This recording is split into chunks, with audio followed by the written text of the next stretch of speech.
Siguiendo con el reordenamiento jurídico, vamos a hablar sobre la ley 26.529, que es la ley de los derechos del paciente en su relación con los profesionales e instituciones de la salud.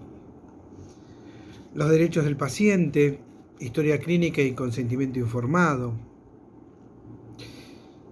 Los derechos del paciente en su relación con los profesionales e instituciones de salud, de la información sanitaria, del consentimiento informado, de la historia clínica y las diferentes disposiciones generales. Pero para ahondar un poco más en la ley, vamos a ir al texto directamente, en donde la ley en su artículo primero nos habla en cuanto al ámbito de aplicación, el ejercicio de los derechos del paciente, en cuanto a la autonomía de la voluntad, la información y la documentación clínica se rige por esta presente ley. Derechos del paciente en su relación con los profesionales e instituciones de la salud. Derechos del paciente constituyen los derechos esenciales en la relación entre el paciente, él o los profesionales de la salud, él o los agentes del seguro de salud y cualquier efector que se trate dentro de esta presente ley. Vamos a encontrarnos con la asistencia, el trato digno y respetuoso, la intimidad, la confidencialidad, la autonomía de la voluntad, la información sanitaria y la interconsulta médica. Pero para tener esa información, por sobre todas las cosas, para tener ese basamento legal, debemos entender que la asistencia, el paciente prioritariamente los niños, niñas y adolescentes, tiene derecho a ser asistido por los profesionales de la salud, sin menoscabo e intención alguna, producto de sus ideas, creencias religiosas, políticas, condición socioeconómica, raza, sexo, orientación sexual o cualquier otra condición. El profesional actuante solo podrá eximirse del deber de asistencia cuando se hubiere hecho cargo efectivamente del paciente otro profesional competente. Trato digno y respetuoso. El paciente tiene el derecho a que los agentes del sistema de la salud intervinientes le otorguen un trato digno con respecto a sus condiciones personales y morales. Pero también debe tener en cuenta principalmente lo relacionado con lo sociocultural, la raza, el sexo, las condiciones socioeconómicas, la orientación sexual o cualquier otra condición. El profesional actuante podrá eximirse del deber de asistencia cuando se hubiere hecho cargo efectivamente del paciente otro profesional competente. Trato digno y respetuoso. El paciente tiene derecho a que los agentes del sistema de salud intervinientes le otorguen un trato digno con respeto a sus condiciones personales y morales. Pero también, cuando nosotros hablamos del tema de la intimidad, debemos tener en cuenta toda actividad médico-asistencial tendiente a obtener, clasificar, utilizar, administrar, custodiar y transmitir información y documentación clínica del paciente debe observar el estricto respeto a la dignidad humana, autonomía de la voluntad, así como debido al resguardo de la intimidad del mismo y de la confidencialidad de sus datos sensibles, sin perjuicio de las previsiones contenidas en la ley. Vamos a tener algo que es la confidencialidad. El paciente tiene derecho a que toda persona que participe en la elaboración o manipulación de la documentación debe tener el acceso al contenido de la misma, guarde la debida reserva, salvo expresa disposición, en contrario emanada de una autoridad judicial competente o autorización del propio paciente.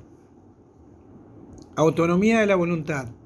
El paciente tiene el derecho a aceptar o rechazar determinadas terapias o procedimientos médico-biológicos, con o sin expresión de causa, como así también de revocar posteriormente su manifestación de la voluntad. Los niños, niñas y adolescentes tienen el derecho a intervenir en los términos de la ley que lo ampara, la 26.061, a los fines de la toma de decisión sobre terapias o procedimientos médicos o biológicos que involucran su vida o salud. La información sanitaria. El paciente tiene el derecho a recibir toda la información necesaria a nivel sanitario vinculada a su salud. El derecho a la información sanitaria incluye el de no recibir la mencionada información a través de diferentes formas, sino a través de la presencialidad o tal vez también a través de la consulta personal con el médico que lo atiende. Ahora nosotros tenemos la implementación de la telemedicina, en donde nosotros vamos a ver la posibilidad de que se pueda hacer una interconsulta o una atención a través de un videollamado, en donde el paciente consulta a su médico de referencia en base a diferentes síntomas que puede llegar a tener en base al transcurso de una enfermedad. Ahí interactúa la interconsulta médica, que es lo que estamos desarrollando. El paciente tiene derecho a recibir la información sanitaria por escrito, a fin de obtener una segunda opinión sobre el diagnóstico y tratamientos relacionados con su estado de salud. Como yo bien les decía, el tema de la implementación de la telemedicina y la interconsulta virtual ha generado y ha disparado que todos y cada uno de los pacientes puedan acceder a diferentes interconsultas con otros profesionales de la especialidad para poder tomar una decisión en cuanto a una operación o demás. Por eso que cuando hablamos de la información sanitaria, se entiende por información sanitaria aquella que de manera clara, escuchen bien, de manera clara, suficiente y adecuada a la capacidad de comprensión del paciente, informe sobre su estado de salud, los estudios y tratamientos que fueren menester realizarlo y previsible evolución, riesgos, complicaciones y secuelas de los mismos. Pero hagamos un punto. Siempre es importante que todas las personas, los enfermos y demás, que están en el transcurso de una enfermedad, siempre deben tener un grupo de contención o de familia para que puedan ser también los que puedan recibir el estado de situación actual y los pasos a seguir en cuanto al tratamiento, su medicación, si debe haber una internación, si debe haber diferentes estudios de alta complejidad que puedan ayudar para la determinación del diagnóstico, pero siempre en la ayuda y la compañía que debe tener esta persona, este familiar. Por eso que cuando se habla mucho de la información, cómo debe ser y demás, hay algo que es muy importante que tiene que ver con en el supuesto de incapacidad del paciente o imposibilidad de comprender la información a causa de su estado físico o psíquico, la misma será, escuchen bien, la misma será brindada una representación legal o en su defecto al cónyuge o con quien conviva el paciente o la persona, sin ser su cónyuge conviva o esté a cargo de la asistencia, cuidado del mismo y los familiares hasta cuarto grado de consanguinidad, que era lo que yo les aclaraba previa a la interpretación legal. Vamos a tener el consentimiento informado. ¿Qué es el consentimiento informado? Es la declaración de voluntad suficiente efectuada por el paciente o por sus representantes legales en cada caso, emitida luego de recibir por parte del profesional interviniente información clara, precisa y adecuada al respecto, a tener en cuenta. Su estado de salud. El procedimiento propuesto con especificación de los objetivos perseguidos. Los beneficios esperados del procedimiento. Los riesgos, molestias y efectos previsibles. La especificación de los procedimientos alternativos y sus riesgos, beneficios y perjuicios en relación con el procedimiento propuesto.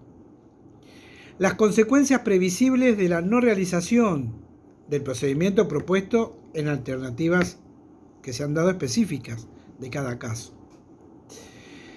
La obligatoriedad. Toda actuación profesional en el ámbito médico-sanitario, sea público o privado, requiere, con carácter general, dentro de los límites que se fijan por vía reglamentaria, el previo consentimiento informado del paciente. ¿Cómo se instrumenta? ¿Cuál es la instrumentación? Muy bien. El consentimiento será verbal, con las siguientes excepciones, en los que será por escrito y debidamente suscripto.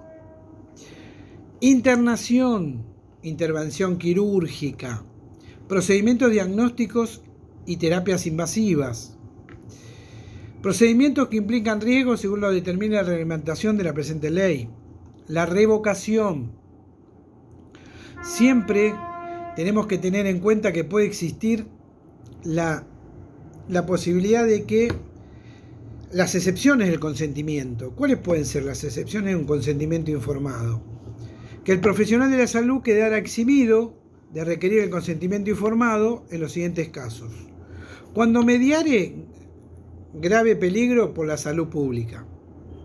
Cuando mediare una situación de emergencia con grave peligro por la salud del paciente, por la salud o la vida del paciente, y no pudiera dar el consentimiento por sí o a través de sus representantes legales. Las excepciones establecidas en el presente artículo se acreditan de conformidad con la reglamentación vigente. Ustedes saben muy bien que ahora, en base a todo este tiempo de pandemia, se han tenido que hacer infinidades de protocolos para todas y cada una de las actividades de los equipos de salud, porque no estaban amparadas en un tiempo de normalidad y tranquilidad y de salud pública, con todos los niveles de atención, tanto a nivel de atención primaria de la salud, como el segundo nivel de atención, o como puede llegar a ser el tercer nivel de complejidad en atención. Entonces también tenemos que tener en cuenta la revocabilidad. ¿Qué es la revocabilidad? La decisión del paciente o de su representante legal. En cuanto a consentir o rechazar los tratamientos indicados, puede ser revocada. El profesional actuante debe acatar tal decisión y dejar expresa constancia de ello en la historia clínica, adoptando para el caso todas las formalidades que resultan necesarias a los fines de acreditar fehacientemente la manifestación de la voluntad y que la misma fue adoptada en conocimiento de los riesgos previsibles que ella misma implica. En los casos en que el paciente o su representante revoquen el rechazo dado a tratamientos indicados, el profesional actuante solo acatará tal decisión si se manifiestan y si se mantienen las condiciones de salud del paciente que en su oportunidad aconsejaron dicho tratamiento.